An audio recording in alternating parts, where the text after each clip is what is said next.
Hello, Norelle here, and welcome back to my kitchen in Provence. Well, this evening we're cooking inside because I'd like to take advantage of these lovely granite surfaces to make something Italian. I'm doing this in memory of James Sherwood, who had a lifelong love affair with all things Italian and who sadly died earlier this week. He not only owned the beautiful classic yacht we've been running forever, but he also owned some of Italy's finest hotels and a wonderful vineyard in Tuscany. So I thought I'd honour his memory this evening and cook gnocchi, accompanied with an unctuous creamy cheese sauce, which will marry perfectly with the Chianti Classico from Capannelle. So I've boiled some potatoes in unsalted water, and now the trick is to dry them out in a slow oven for about 15 minutes. And this will give you a perfectly light, fluffy gnocchi. The ingredients you'll need for 2 people are for the gnocchi, 2 large floury potatoes, about 500 grams. I'm using Mona Lisa, which is similar to a King Edward or a russet, and 125 grams of all-purpose flour. And for the sauce, 100 grams of cheese. I've grated the Beaufort so it will easily melt, 100 mils of cream, and a good handful of toasted hazelnuts, coarsely chopped. Oh, these are still quite warm. While I peel the potatoes, let's talk cheese. If you've seen the Portofino episode of Food Sale Love, you may recall my lovely friend Nina coming on board and introducing me to this fabulous cheese called Castelmagno del Peggio. It's from Piedmonte, the foothills of the Alps, and considered by Italians to be a prince among cheeses. However, it's not always easy to find, particularly in lockdown. So I'm substituting that this evening with a French cheese called Beaufort. I think it has a wonderful, strong taste.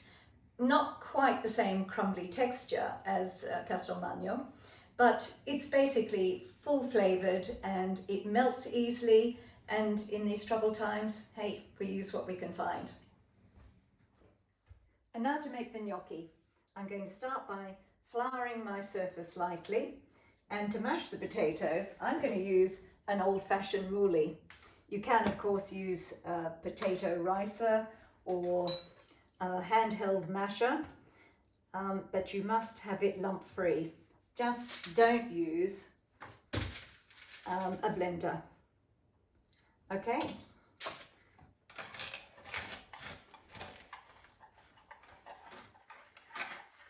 See how lovely and fine that comes out. Smush the last bit down.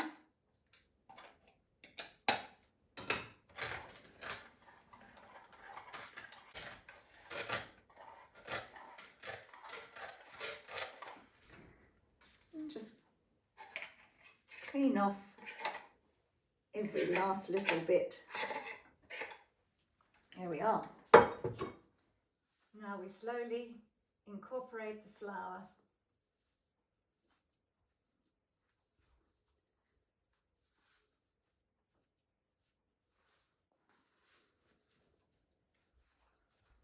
Now some people add an egg, and it certainly helps bind the gnocchi, but it does make it heavier, so I prefer to use it without an egg and have a lighter end result.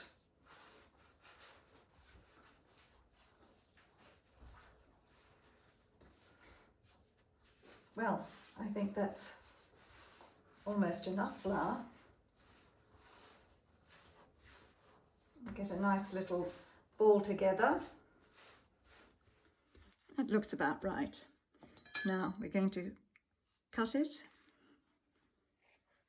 in 4, and with the first quarter, roll it out into a sausage shape.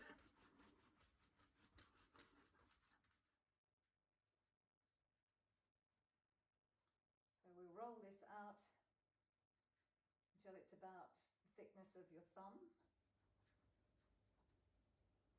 should do it. And then onto a floured plate. We'll cut them into about 1 inch lengths.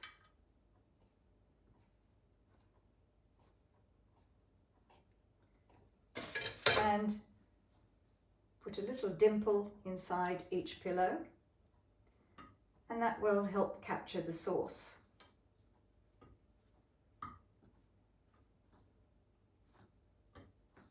And then we continue with the next lot.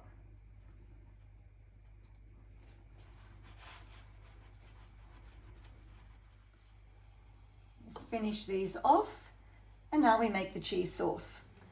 Right, the salted water's on the boil. Let's make the sauce. 100 grams of cream.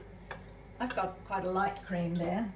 And equal amounts of cheese to cream, so 100 grams of cheese.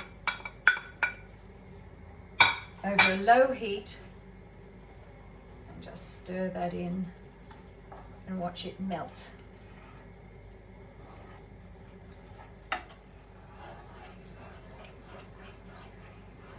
Now it's starting to melt nicely.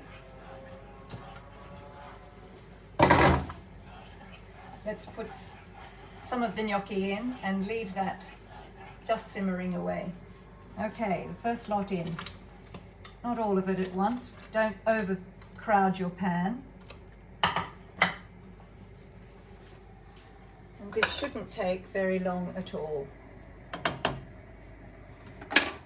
As soon as the first one rises to the top, they should be ready. Okay, they've risen to the surface, and we'll put them straight into the sauce. And it doesn't matter if you have a little bit of water, it will just thin the sauce out a little.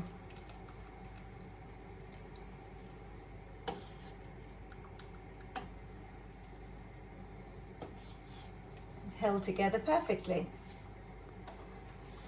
And now the next lot in.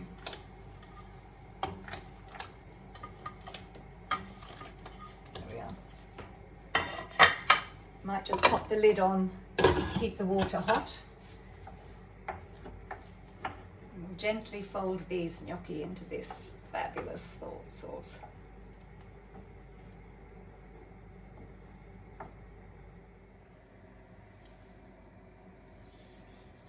When the next lot are ready,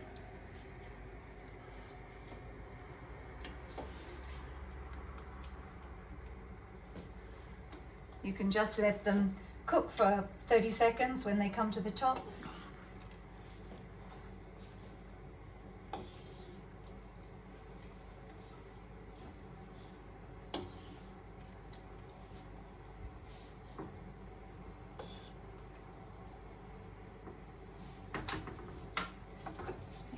This is still nice and runny.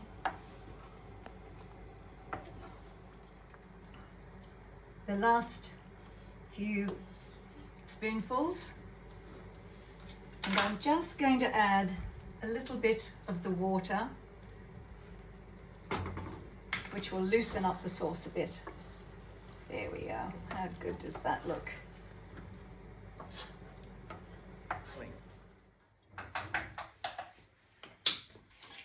Now, ready to serve.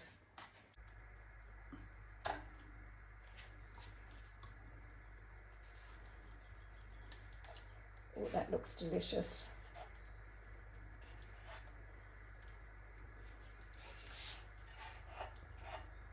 And we'll just top that with some toasted hazelnuts. And before it cools, serve it.